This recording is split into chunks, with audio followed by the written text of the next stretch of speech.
পরীক্ষার রেজাল্ট দেওয়ার পর ছাত্রীদের যা অবস্থা।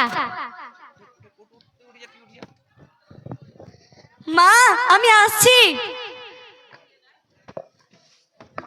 কি রে, তোর রেজাল্টের খবর কি? কোনো মতো হয়েছে। কোনো মতো মানে কততম হয়েছি? 40তম। কি 40তম হওয়ার জন্য তোকে আমি এত টাকাতে পড়াশোনা করেছি? জয়ের রেজাল্টের খবর কি? সেকেন্ড। তোর রেজাল্ট আর জয়ের রেজাল্ট দেখেছি? যা ওর পা ধুয়ে পানি খা।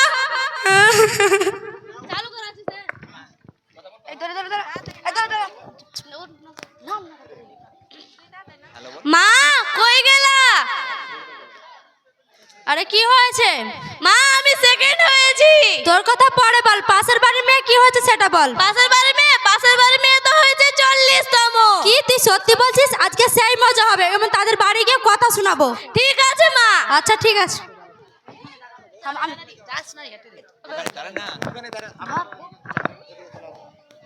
ভাবি ভাবি কই গেলা? জি ভাবি আসেন। তোমার মেয়ের রেজাল্ট কি হলো? কি বলবো ভাবি, প্রতিদিন তো স্কুলে যাই তবুও এরকম অবস্থা। এরকম করলে হয় ভাবি, কোচিং এ দিতে হবে। কোচিং এ আমার মেয়েকে যেরকম সব কোচিং এ দিয়েছি সেরকম তোমার মেয়েকেও কোচিং এ দিবেন, বুঝেছেন ভাবি? জি ভাবি, ওর বাবাকে বলি। কেন ওকে বললেন না? ও কি আমাদের কথা শুনে? কেন ছোট থেকেই তো শাসন করতে হয়। যেরকম আমার মেয়েকে সবসময় বলি ডক্টর ইঞ্জিনিয়ার হতে হবে, ডক্টর ইঞ্জিনিয়ার না হলে কোনো কিছু দাম নেই, সেরকম তোমার মেয়েকেও বেশি করে চাপ দিবেন, বুঝেছেন ভাবি? জি ভাবি, ওকে কত বলি, ওর বাবাও ওকে কত বলে। কেন ডক্টর ইঞ্জিনিয়ার হবে না তো কি হবে? এসব না হলে তো কোনো কিছু দামই নেই। আর দেখেন ভাবি, স্কুলে দিয়েন না, কোচিং এ দিয়েন। স্কুলে দিয়ে কোনো কিছু লাভ নেই। জি ভাবি, ওকে বেশি করে চাপ দিতে হবে। ওর বাবা বাসায় আসুক তখন বলবো। আচ্ছা ঠিক আছে আমি যাই, আমার বাড়িতে অনেক কাজ আছে, আবার সবার বাড়ি গিয়ে বলে দিতে হবে আমার মেয়ে ভালো রেজাল্ট করেছে। জি ভাবি আপনি যান, আপনার মেয়ে তো ভালো রেজাল্ট করেছে। আচ্ছা ঠিক আছে। Hello hello hello. উহ, এক গ্লাস জল দাও তো। দাঁড়াও হ্যালো। দিচ্ছি।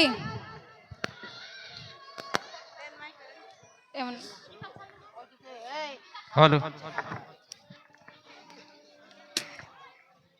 অফিসে কাজ কি বলবো, আর সব সময় কাজ করায়। তোমার অফিসের কথা বাদ দাও তো, তোমার মেয়ে কি ভালো রেজাল্ট করেছে এটা জানো? 40তম হয়েছে, 40তম। পাশের বাড়ির মেয়েটা কতটা ভালো, ও সেকেন্ড হয়েছে। তোমার মেয়ে কিছুই পড়াশোনা করছে না। পড়াশোনা করবে না তো কি করবে? পড়াশোনাই তো সব কিছু। পড়াশোনা করবে না তো কি করবে? সেটা তোমার মেয়েকে বুঝাও, আমাকে না। ওর নাকি ডক্টর ইঞ্জিনিয়ার হতে ভালো লাগে না। পাশের বাড়ির মেয়েটা কত না ভালো, সারাদিন রাত ডক্টর ইঞ্জিনিয়ারের স্বপ্ন দেখে, 4-5 জায়গায় পড়ে বেড়ায়। ওর মা এসে আমাকে এখনই বলে গেল। হ্যালো। ওকে কোচিংয়ে ভর্তি করে দাও, আর পড়াশোনা করবে। আর ডাক্তার ইঞ্জিনিয়ার না হতে পারলে পড়াশোনা করার কোনো দরকার নেই।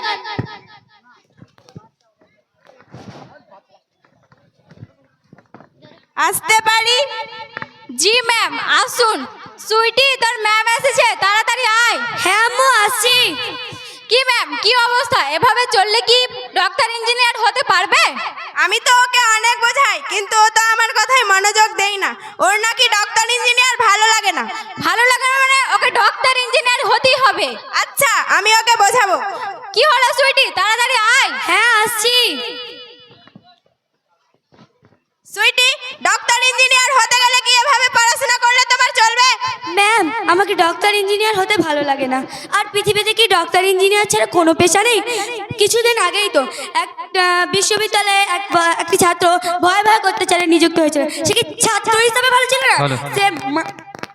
সে কি ছাত্র হিসাবে ভালো ছিল না?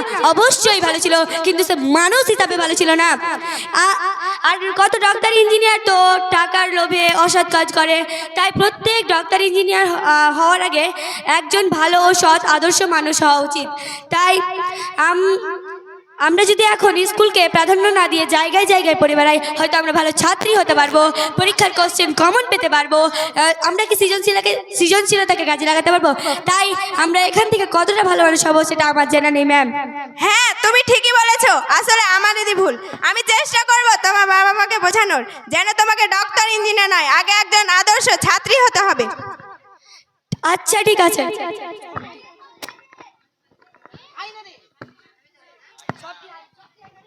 সবটি আইনে সবটি একজনই বলবে, একজনই বলবে, তাড়াতাড়ি আসো না। আচ্ছা কই? তাই তাই এখান থেকে আমাদের বোঝা উচিত যে আমাদের আগে একজন পেশা নিয়ে ভাবা উচিত নয়, কারোর সাথে কারোর তুলনা করা উচিত নয়। প্রত্যেকেরই একটা বৈশিষ্ট্য রয়েছে।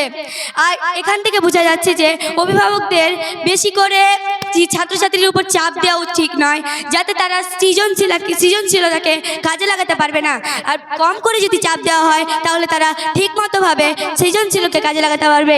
আসসালামু আলাইকুম।